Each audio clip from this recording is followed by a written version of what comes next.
আশা করি আপনারা আমার জন্য সকলে দোয়া করবেন। পরিশেষে ফেব্রুয়ারির নির্বাচনে নমিনেশন দল যাকেই দিবে তার পক্ষে জীবন বাজি রেখে আমরা নির্বাচন করব। ধানের শীষের পক্ষে ভোট যাব। ইনশাআল্লাহ সবাই পাশে থাকবেন। বিএনপি আপনারা অতীতেও দেখেছেন, যদি বাংলাদেশে একটি গণতান্ত্রিক পদ্ধতি অবাধ ও সুষ্ঠু নির্বাচন হয়, আপনারা জনগণের সাথে আছেন, আমিও আছি। আপনারা এই জনগণের দর্পণ সাংবাদিকরা, অতএব 2/3 মেজরিটি নিয়ে ইনশাল্লাহ বিএনপি আগামীতে ক্ষমতায় আসবে। এটা আমি আসলে জাতীয়তাবাদীর রাজনীতি করি, আমি বিএনপির রাজনীতি করি। বিএনপির যারা ভোটার তারা এলাকার জন্য কোনো ব্যক্তিরে ভোট দেয় না, দিবেও না। এলাকার যত স্বনামধন্য ব্যক্তি হোক, যত ধন্যাঢ্য পরিবারের সন্তানই হোক, সে যদি ধানের শীষ না নিয়ে ফুলের মালা নিয়ে নির্বাচন করে, তখন প্রমাণিত হবে তার কয়টা জনপ্রিয়তা আছে এবং কার কি সামর্থ্য আছে। আমার বিশ্বাসের জায়গা আমার দল এবং ধানের শীষ। যদি আপনাকে নমিনেশন না দেওয়া হয় তাহলে কি করবেন? আমি জানেন, আপনারা যারা রাজনীতিতে সাংবাদিকরা আপনারা আমার সম্পর্কে জানেন, অতীতে আমি কোনোদিন নমিনেশন পাই নাই, এমপি ছিলাম না কখনোই। দল যদি দেয় ভবিষ্যতে হব, কিন্তু এই দল করি দীর্ঘদিন যাবৎ। এই দলে সাভারের প্রতিষ্ঠাতাদের মধ্যে আমার বাবা ইমামউদ্দিন চেয়ারম্যান একজন ছিলেন, আপনারা হয়তো অনেকে জানেন। সেই সুবাদে জন্মগতভাবে বিএনপির রাজনীতিতে সম্পৃক্ত। দল যাকে নমিনেট করবে তার জন্য জীবন বাজি রেখে ইনশাল্লাহ নির্বাচনে লড়বো। এইটাই সারা বাংলাদেশের জাতীয়তাবাদী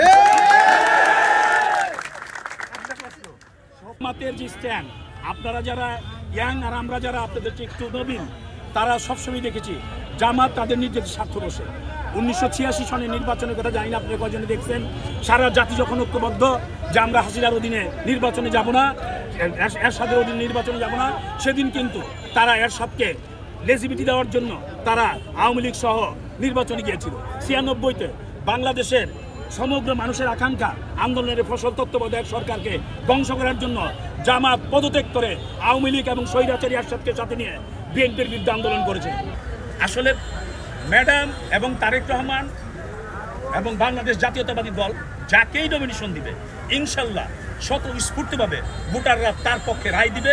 এই বিশ্বাস থেকে আমি 14 আসনে ধানের শীষের মনোনয়ন প্রত্যাশা করি। আমাকে ভোট দিবে আমার নেতার কথা, আমার নেতার স্বপ্ন।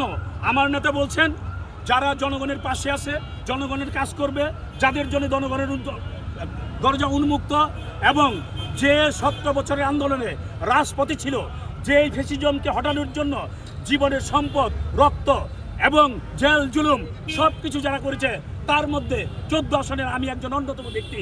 ইউনিভার্সিটিতে যদি আমরা ধরে নেই, ঢাকা ইউনিভার্সিটিতে 30 থেকে 35 হাজার ভোটার আছে, অন্তত 50,000 ভোটার আছে, আর বাংলাদেশে 12 কোটির উপরে ভোটার আছে। অর্থাৎ ইউনিভার্সিটি নির্বাচন অতীতে ওদের দেখেন, আমাদের শিক্ষা প্রতিষ্ঠান বলতে কোনো কালে ক্ষমতাসীন সরকার অথবা বাংলাদেশের মানুষ কিন্তু বর্তমানে ধরে নেয় সমগ্র বিভিন্ন ধরনের আমরাই ক্ষমতায় যাব। অর্থাৎ সেই প্রেক্ষিতে অনেকেই, এটা আমাদের ভয়ের কিছু কারণ নাই। অতীতেও জিয়াউর রহমান ক্ষমতায় ছিল, খালেদা জিয়া ক্ষমতায় ছিল, তখন নির্বাচন হয় না। জিয়াউর রহমান ক্ষমতার সময় কিন্তু আমরা বিরোধী দলে ছিলাম।